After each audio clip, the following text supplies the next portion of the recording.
One this is Aruna Chaudhary and welcome to AP teaching classes. Discuss करेंगे आज CTP psychology के important क्वेश्चनों को, जो कि यहाँ पर सिलेक्टिव क्वेश्चन हमने यहाँ पर लिए हैं एग्जाम के पॉइंट ऑफ व्यू से।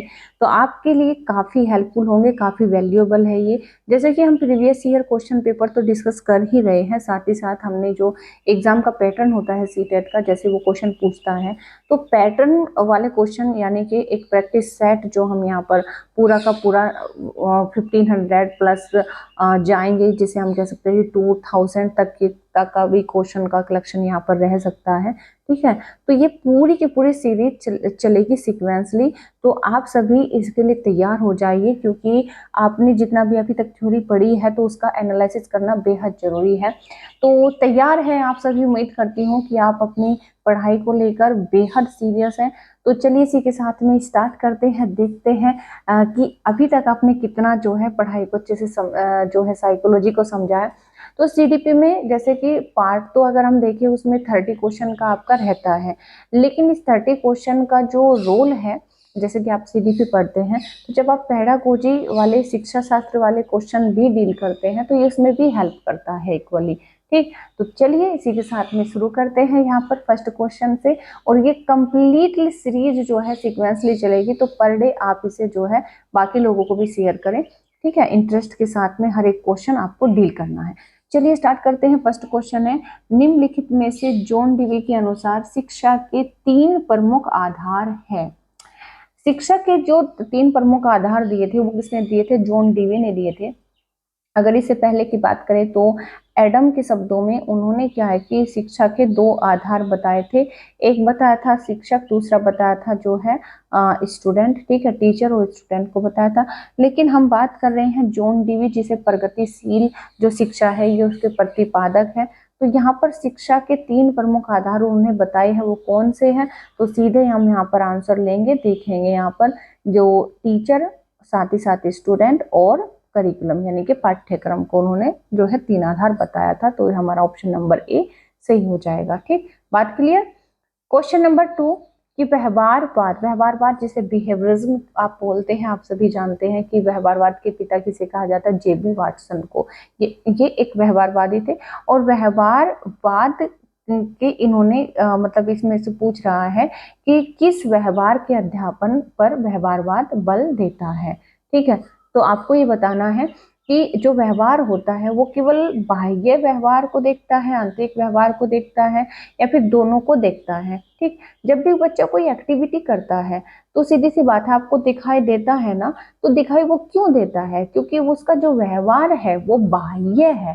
कैसे? उसका जो व्यवहार है वो बाह्य है, इस वजह से आपको उसका बाह्य व्यवहार दिखता है। इसी वजह से जो है व्यवहारवाद में बाह्य व्यवहार का अध्ययन किया जाता है।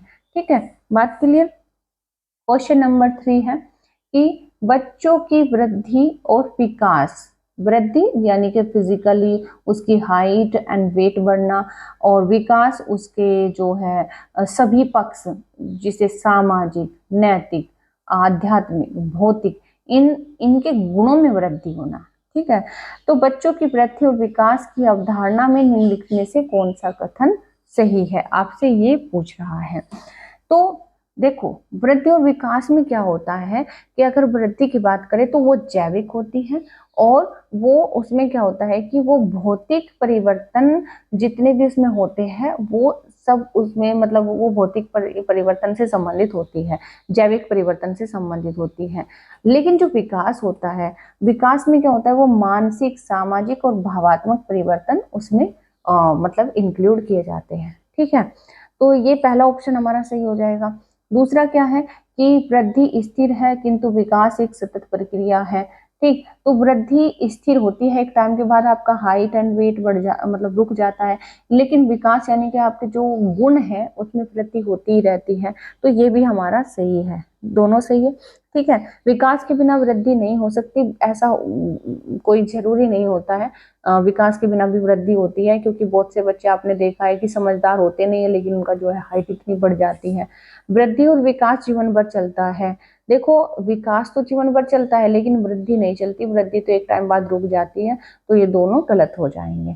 ठीक है, तो ऑप्शन हमारा ए और बी जिसमें भी है, ये हमारा बी ऑप्शन एकदम सही हो जाएगा। ठीक, जब भी बड़ा क्वेश्चन आए तो आपको उसे देखकर डरना नहीं है, उसमें से जो है ऑप्शन पर जो है डायरेक्ट एंट्री किया करो, समझा करो।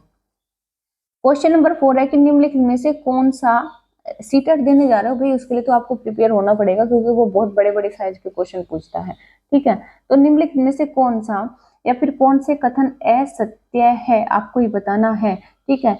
यह है समझना जरूरी नहीं कि प्रत्येक बच्चा अद्वितीय है। बच्चा एक ही अर्थपूर्ण रूप से विकसित होता है। विकास एक पहलू में किसी समस्या की दूसरों को प्रभावित करने की संभावना होती है। विकास एक अनुक्रमिक प्रक्रिया है। तो आपके हिसाब से इसमें से असत्य कौन सा है? अगर हम पहले की बात करें कि यह समझना जरूरी नहीं कि प्रत्येक बच्चा अद्वितीय है, तो यह समझना तो बहुत जरूरी होता है कि प्रत्येक बच्चा अद्वितीय है, ये तो मना कर रहे हैं, तो ये गलत हो जाएगा। बच्चा एक ही अर्थपूर्ण रूप से विकसित होता है, बिल्कुल होता है। विकास एक पहलू से किसी दूसरी समस्या को भी प्रभावित करता है, बिल्कुल। अगर एक पहलू में प्रॉब्लम है, फिजिकली बच्चा फिट नहीं है, उसकी हाइट अच्छी नहीं गई है, तो उसे सामाजिक और जो है सब तरह संवेगात्मक रूप से जो है कुंठा झेलनी पड़ेगी। तो दूसरा पहलू प्रभावित हुआ कि नहीं हुआ? बिल्कुल हुआ है। विकास अनुक्रमिक प्रक्रिया है, ऐसा नहीं है, ये तो स्पाइरल है, ठीक है। तो बी और सी जहां पर भी होगा आपका आंसर ठीक हो जाएगा, बी और सी, ठीक है, ये हमारा बिल्कुल सही है। नेक्स्ट क्वेश्चन है कि निम्नलिखित में से कौन विकास के व्यापक आयामों की सही पहचान करता है?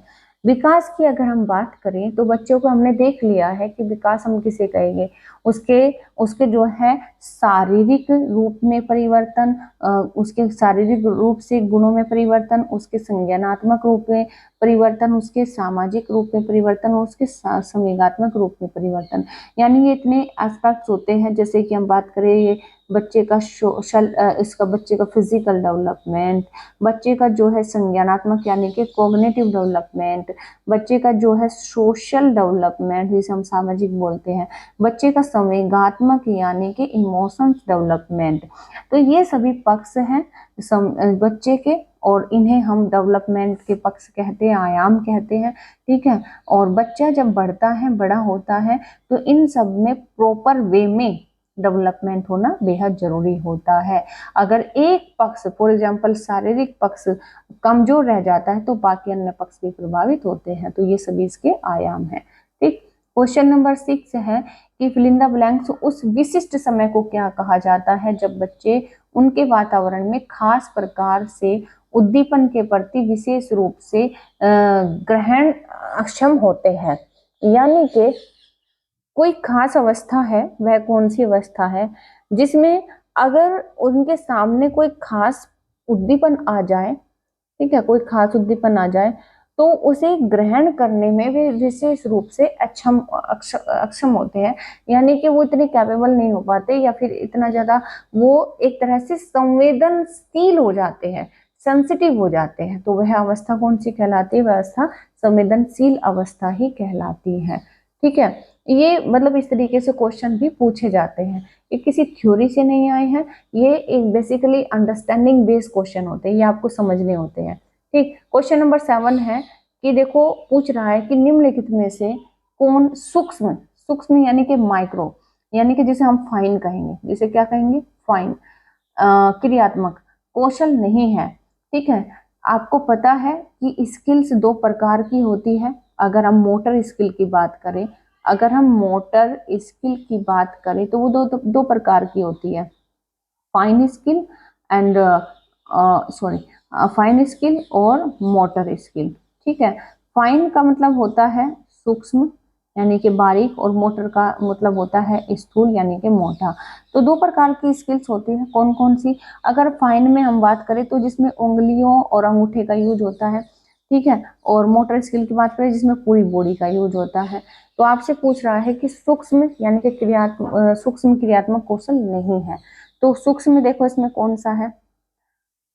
वस्तु को पकड़ना, ठीक है, बिल्कुल। बटन लगाना, बिल्कुल ठीक है। भोजन करना, वो भी हाथ से उंगलियों से करते हैं। चम्मच भी अगर पकड़ोगे तो हाथ से ही पकड़ोगे। लेकिन कूदना जो है इसमें पूरी बॉडी का यूज हो रहा है, तो कूदना जो है हमारी मोटर स्किल हो जाएगी। बाकी सभी इसमें फाइन स्किल है, ठीक है, बात समझ गए। क्वेश्चन नंबर है 8 कि विकास का एक अधिनियम है कि विकास प्रतिमान के विभिन्न काल में खुशी भिन्न भिन्न होती है। इस अधिनियम के अनुसार जो विकास जैसे जैसे बच्चा बड़ा होता है वैसे वैसे जो है उसके खुशी के जो मतलब रीजन होते हैं वो बदलते रहते हैं। छोटे से बच्चे जब छोटे होते हैं तो हमें गुड्डे गुड़िया बहुत ज्यादा, उनसे ही हम खुश हो जाते हैं।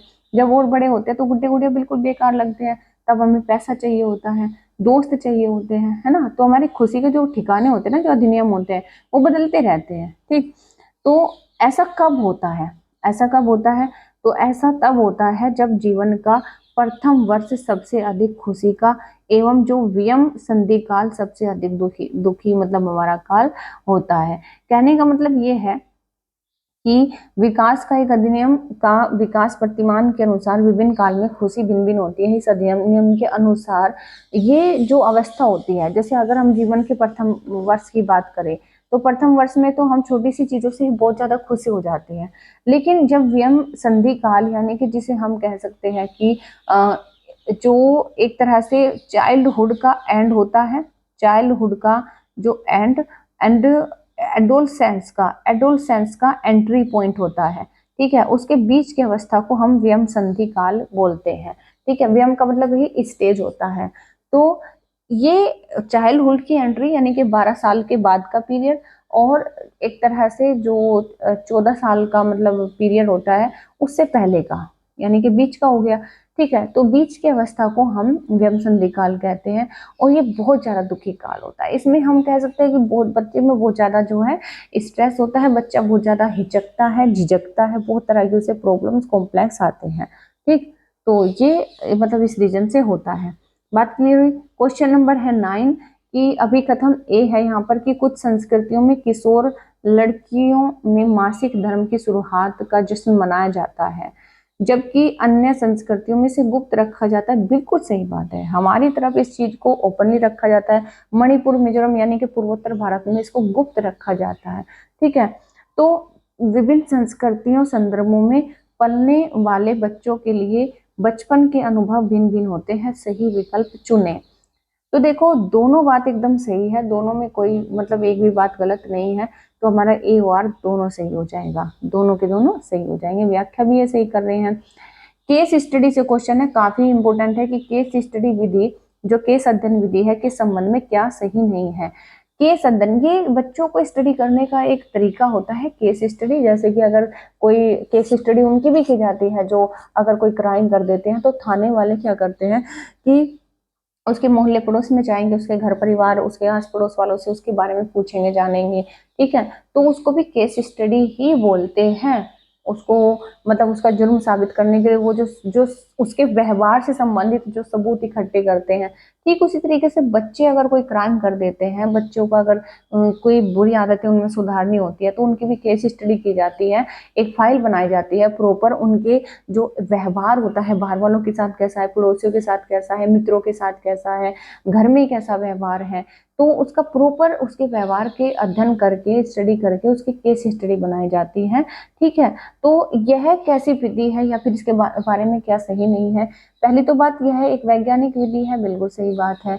यह सरल और सस्ती है, बिल्कुल सही बात है। यह कारण का पता लगाकर समस्याओं का निदान करती है, बिल्कुल सही बात है। लेकिन यह जटिल बिल्कुल नहीं है। ठीक है, ये बहुत ही ज्यादा सरल और सस्ती विधि होती है, बहुत ईजी होता है, बहुत ईजी होता है। दूसरों से किसी के व्यवहार के बारे में जानना बहुत ज्यादा ईजी होता है। ठीक है, क्वेश्चन नंबर 11 है कि जीन पियाजे के अनुसार चिंतन के बुनियादी चरण जो क्रियाओं की संगठित व्यवस्था है, क्रियाओं यानी कि आप जो भी एक्टिविटी करते हैं तो उसकी संगठित व्यवस्था है, या वे विचार जो वस्तुओं और घटनाओं को हमारी दुनिया में मानसिक रूप से प्रस्तुत करने की अनुमति देते हैं, वो क्या कहलाते हैं। कहने का मतलब कि हमारा जो मस्तिष्क है वो अपने आप में विचारों की एक संगठित व्यवस्था है, ये आप मानते हैं। ठीक है, और आप जो भी व्यवहार करते हैं वो किस आधार पे करते हैं, आपका जो मानसिक संरचना बनी हुई है। ठीक है, तो उसे हम क्या कहते हैं, स्कीमा, समिष्ट विकास का क्षेत्र, अग्रिम संगठन या फिर अनिश्चित क्रिया। तो हम उसको क्या बोलते हैं दोस्तों, उसको बोलते हैं स्कीमा। ठीक है। क्या बोलते हैं, स्कीमा। स्कीमा से बहुत जो क्वेश्चन आते हैं, इसे डेफिनेटली क्लियर करके रखा करो। इसके संबंधित जो है वीडियो भी पड़ी हुई है, आप उसे भी जरूर वॉच करें, क्योंकि वो ज्यादा इंपॉर्टेंट है, क्योंकि मैंने कई तरीके से वहां पर स्कीमा के आधार पर क्वेश्चन भी डिस्कस किए हैं, समझाए भी है। ठीक है, चलिए। क्वेश्चन नंबर 12 है कि संज्ञानात्मक विकास के किस चरण में एक बच्ची यह तर्क कर पाती है। संज्ञानात्मक विकास का चरण है, सीधी सी बात है, पियाजे की थ्योरी से क्वेश्चन है। तो किस चरण में वह यह तर्क कर पाती है कि सभी टॉफी मीठी होती है। यह कैंडी एक टॉफी है, इसलिए यह कैंडी मीठी है। तो सीधी सी बात है कि उसे क्या पता है, उसे वो जो मतलब वो जो संरक्षण वाला जो कॉन्सेप्ट है वो समझ पा रही है कि अगर सभी जो टॉफी है वो मीठी है, तो सीधी सी बात है कैंडी भी एक टॉफी है ना। अगर कैंडी भी एक टॉफी है तो सीधी सी बात है कैंडी भी जो है मीठी है। बात क्लियर क्लियर हुई। संरक्षण वाला कॉन्सेप्ट उसने समझ रखा है। तो जब कंजर्वेशन वाला मतलब वो मतलब संरक्षण वाला जो मतलब एक तरह से वो कॉन्सेप्ट है उसको क्लियर है, तो सीधी सी बात है वो कौन सी अवस्था में है। तो कौन सी अवस्था में है, संवेदी में तो वो होगी नहीं, यहाँ तो कोई तर्क ही नहीं होता है। पूर्व संक्रियात्मक में भी नहीं होगी, क्योंकि यहाँ पर कोई प्रतीकात्मक तर्क नहीं दे रही है वो, क्योंकि इस अवस्था में प्रतीकात्मक तर्क करते हैं। वो तर्क दे रही है संरक्षण वाला, कि वो से पता है कि मीठा जो अगर कोई चीज है और वो उसी के कैटेगरी में आती है तो वो भी मीठी होगी। ठीक है, तो वो दे रही है कौन सी अवस्था में, मूर्त संक्रियात्मक अवस्था में वो है, यानी कि अभी वो 7 से 11 की अवस्था में है ना, कॉन्क्रीट ऑपरेशनल स्टेज में है। बात समझ गए। क्वेश्चन नंबर 13 है कि शिक्षा का अधिकार अधिनियम 2009 के लिए कौन सा कथन सही नहीं है। 2009 हमने यहाँ पर डिस्कस भी कर चुके हैं, हम इसी जो है प्लेलिस्ट में आप जाकर जरूर वॉच करें। पूरा का पूरा आरटीए को मैंने बहुत अच्छे से समझाया है, एक भी उसमें पॉइंट आपका मिस नहीं होगा। ठीक है, तो उसमें इसके बारे में जो है सत्य नहीं है। 6 से 14 वर्ष के प्रत्येक बालक के लिए निःशुल्क व अनिवार्य शिक्षा है ये शिक्षा में क्या होता है कि विद्यालय प्रबंधन समिति का प्रावधान होता है। प्राथमिक शिक्षा के लिए जो है इसमें राष्ट्रीय आयोग का गठन किया गया है। अध्यापक के लिए प्रति सप्ताह न्यूनतम 60 घंटों का कार्य है, नहीं, इसमें अध्यापक के लिए प्रति सप्ताह न्यूनतम 60 घंटों का नहीं, बल्कि अगर हम बात करें 1 to 5 के लिए तो 45 घंटे हैं, और 6 to 8 के लिए इसमें 48 घंटे हैं। अगर यहाँ से कंबाइंड क्वेश्चन पूछ रहा है, आपको क्लियर ही नहीं कर रहा है कि कौन से लेवल से आपसे पूछा है, ये प्राथमिक स्तर है इसका, ठीक है, ये उच्च प्राथमिक स्तर है, ये वाला दूसरा उच्च प्राथमिक स्तर है। अगर आपसे यहाँ पर क्लियर ही नहीं पूछा है कि कौन से स्तर पर, तो फिर तो आप कॉमन आंसर दोगे ना, कॉमन आंसर दोगे तो फिर 45 होना चाहिए, लेकिन इन्होंने क्या दिया 60, तो ये गलत हो जाएगा। ठीक है, बाकी सभी इसमें सभी उसके संदर्भ में सही है। क्वेश्चन नंबर 14 है कि एक वाइगोत्स्कियन की कक्षा है और उस कक्षा में जो सहपाठी है, सहपाठियों का एक समूह किसी सामान्य लक्ष्य पर पहुंचने के लिए कार्य कर रहा है। इस स्थिति में वो किस प्रकार के अध्यापन में, किस प्रकार के अधिगम में व्यस्त है, पारस्परिक, सहयोगी, या फिर पाढ़, या फिर अंतःभाग। तीनों के तीनों जो इसमें टर्म है वाइगोत्स्की की थ्योरी से है, लेकिन क्वेश्चन भी तो समझो, क्वेश्चन क्या पूछ रहा है, तो उसके आधार पर हमारा आंसर हो जाएगा सहयोगी अधिगम। सहयोगी अधिगम में क्या होता है, अगर हम बात करें सहयोगी अधिगम में बच्चे क्या होते हैं, एक दूसरे को कोऑपरेट करके, एक दूसरे को कोऑपरेट करके कोऑपरेटिव लर्निंग के माध्यम से एक दूसरे के माध्यम से सीखते हैं, तो वो तो हो जाएगा सहयोगी अधिगम। पारस्परिक अध्ययन क्या होता है, पारस्परिक अध्ययन में स्टूडेंट और टीचर के बीच में इंटरेक्शन होता है, अंतःक्रिया होती है, तो ये पारस्परिक अध्ययन होता है।